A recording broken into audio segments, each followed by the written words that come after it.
রাজধানীর বাংলাদেশ শিশু হাসপাতাল ও ইনস্টিটিউটে আগুন লেগেছে। নিয়ন্ত্রণে কাজ করছে ফায়ার সার্ভিস ও সিভিল ডিফেন্সের ৫টি ইউনিট। শুক্রবার দুপুরে আগুন লাগার খবর পায় ফায়ার সার্ভিস। ফায়ার সার্ভিস নিয়ন্ত্রণ কক্ষের ডিউটি অফিসার লিমা খানম জাগো নিউজকে বিষয়টি নিশ্চিত করেছেন। তিনি বলেন, আজ শুক্রবার ১:৪৭ শিশু হাসপাতালে আগুন লাগার খবর পাওয়া যায়। খবর পেয়ে দ্রুত প্রথমে ২ ইউনিট ও পরে আরও ৩টি ইউনিট হাসপাতালে পৌঁছে আগুন নিয়ন্ত্রণের চেষ্টা করছে।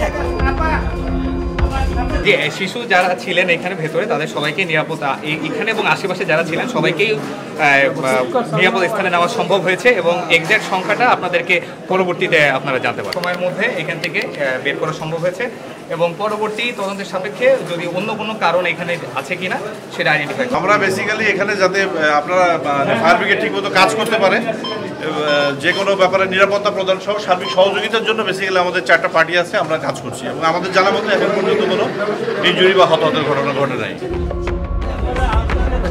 এখন পর্যন্ত 5টি ইউনিট আগুন নিয়ন্ত্রণে কাজ করছে। আগুনের সূত্রপাত ৫ম তলার কার্ডিয়াক বিভাগ থেকে। প্রাথমিকভাবে আগুন লাগার কারণ ও হতাহতের কোনো খবর জানাতে পারেনি ফায়ার সার্ভিসের এই কর্মকর্তা। এদিকে আগুনের ঘটনায় হাসপাতালে থাকা রোগীর স্বজনদের ছোটাছুটি করতে দেখা যায়।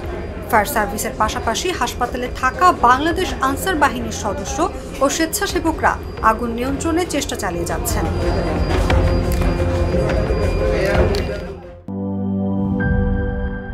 She is brave. She is free. A generous soul with many possibilities. Glaze Skin.